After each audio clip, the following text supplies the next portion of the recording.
Alors voilà, vous allez pouvoir double-cliquer sur un des documents, par exemple le chapitre 2. Je double-clique sur lui, il s'ouvre. Et je vais décider qu'il s'agit du document maître. Et pour ça, je vais mettre la petite icône ici en face. Voilà. Ça indique quelle est la source des styles. Ben oui, parce qu'en fait, on a plein de documents qui utilisent les mêmes styles. Style de paragraphe, menu texte, style de paragraphe. Oui, il y a des styles de paragraphe qui ont été faits pour automatiser la mise en page.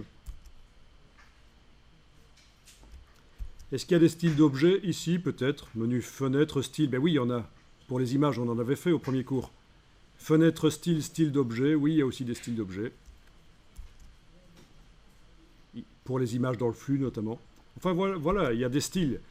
Et ces styles, on les retrouve dans chaque document, puisqu'ils sont tous identiques pour l'instant.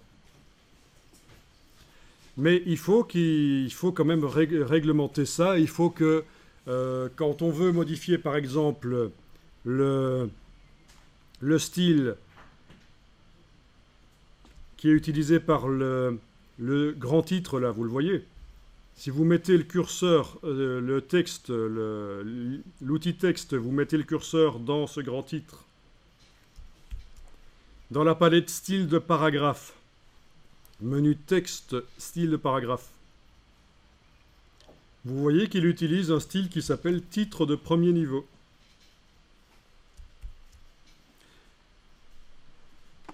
Ou alors, si vous voulez modifier l'autre style, le titre de second niveau, mettez un peu le curseur texte dans la page 2 ici. Page 3, pardon. Page 3. Je mets le curseur texte dans ce paragraphe-là. Et je vois que c'est le titre de second niveau. Ça, c'est le style appliqué au titre de second niveau. OK. Bon, une fois que vous avez compris ça, vous pouvez cliquer avec la flèche noire. Vous devez cliquer avec la flèche noire à côté de tout, à côté de la page, pour que tout soit désactivé, rien n'est sélectionné. Nous sommes en train de visualiser le document chapitre 2 Layout, et j'ai décidé que ce serait mon document maître. Ça veut dire que si je modifie le style de titre de second niveau dans ce document, je vais pouvoir le propager, cette modification, la propager aux autres documents. Alors on y va. Vous avez cliqué à côté de tout. Maintenant, vous double-cliquez sur le nom du style titre de second niveau. À droite du nom, vous double-cliquez et vous allez changer les choses. Par exemple, quoi? La couleur du caractère. Ici, dans couleur du caractère, vous changez la couleur. À la place de cette couleur-là, je vais mettre par exemple du rouge. Vous allez changer quoi d'autre? La police, c'est dans format de caractère de base. Je peux aller changer la police.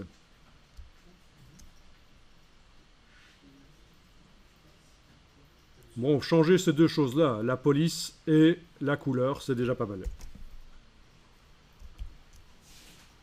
OK. On est d'accord, on a modifié le style dans le document chapitre 2 Layout.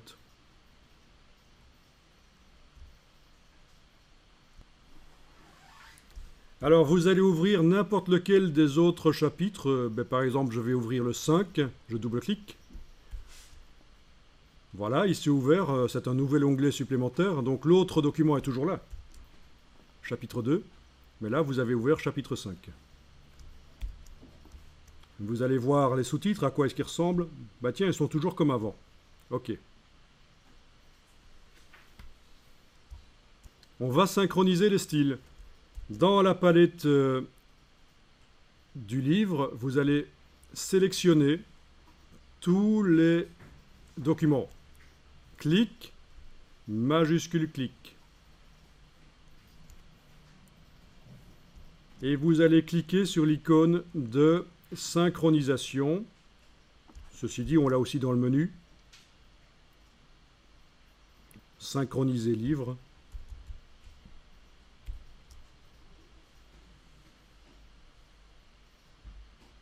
Et voilà. synchronisation terminée, il se peut que les documents aient été modifiés. Tu l'as dit, Valet. Donc tous les documents maintenant, la modification de style que j'avais apportée dans le chapitre 2 a été répercutée sur tous les autres chapitres.